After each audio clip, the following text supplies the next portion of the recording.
Sir ನಾವ್ ಯಾರ ಹತ್ರನೂ ಏನು ಹೇಳಿಲ್ವಲ್ಲ ಸರ್. ಏಯ್ ನಾನೇ ಕೇಳು ಮರೆ. ಇಲ್ಲ ಸರ್. ಹೌದಾ? ಏನು ಹೇಳಿಲ್ವಾ? ಹಾಗಾದ್ರೆ ಯಾರ್ದೋ ಮನೆಯಲ್ಲಿ ಮದುವೆಗೆ ಮುಂಚೆನೆ ಹುಡುಗಿ ಓಡ್ ಹೋದ್ಲು ಅಂತ ನಾನು ಹೆಂಡತಿ ಹತ್ರ ಹೇಳಿದ್ದು ಸುಳ್ಳಪ್ಪ? ಸುಳ್ಳಲ್ರಿ ಸರ, ಖರೇನ. ಆ ಹುಡುಗಿ ಓಡೋಗಿದ್ ಖರೇನ ರೀ. ಪುಟ್ಟಣಗೌಡ್ರ ಮನೆ ನೋಮರೆ. ಆ ಹುಡುಗಿ ಚಂದ ಅದಲ್ಲ ಅಂತ ನೀನು ಹೌದಿಲ್ಲ ಹೇಳಿ. ಸಾಯಿಸ್ಬಿಡ್ತೀನಿ ನಾವು. ಓಹೋ, ಈ ವಿಷಯ ಹೇಳಿದ್ದು ತಾವ? ಹೌದ್ರಿ, ನಾನೇ ಹೇಳಿ. ಇದೇ ಕೊನೆ ಸಾರಿ. ಇನ್ಯಾವತ್ತಾದ್ರೂ ನಮ್ಮ ಮನೆಯವರ ಹತ್ರ ಹೋಗಿ ಕಿವಿ ಕಚ್ಚಿದ್ಯೋ ನಿನ್ನ ಕತ್ತಿಡ್ದು ಆಚೆಗೆ ತಳ್ಳಿಬಿಡ್ತಾರೆ.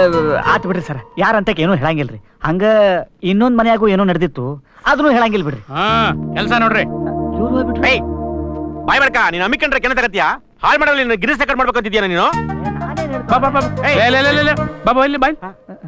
ಅದೇನೋ ಇನ್ನೊಂದ್ ಮನೇಲಿ ಏನೋ ನಡೀತು ಅಂತ ಹೇಳಿದೆಯಲ್ಲ, ಏನದು? ಸರ್ ಇನ್ ಸರಿ ಇಲ್ಲ ಸರ್, ಬಿಟ್ಬಿಡಿ ಸರ್. ಏನೇ ನಾನ್ ಸರಿ ಇಲ್ಲ ಸರ. ಆ ಮನೆಗೆ ಏನ್ ನಡೀತಂದ್ರೆ ಹೇಳು. ಆ ಮನೆನೂ ಹಿಂಗರಿ, ನಿಮ್ಮಷ್ಟೇ ದೊಡ್ಡ ಮನೆ, ದೊಡ್ಡ ಸಂಸಾರ. ಅಲ್ಲೂ ಅವ್ರ ಕೊನೆ ಮಗಳ ಮದ್ವೆ ನಡೀತಾ ಇತ್ರಿ.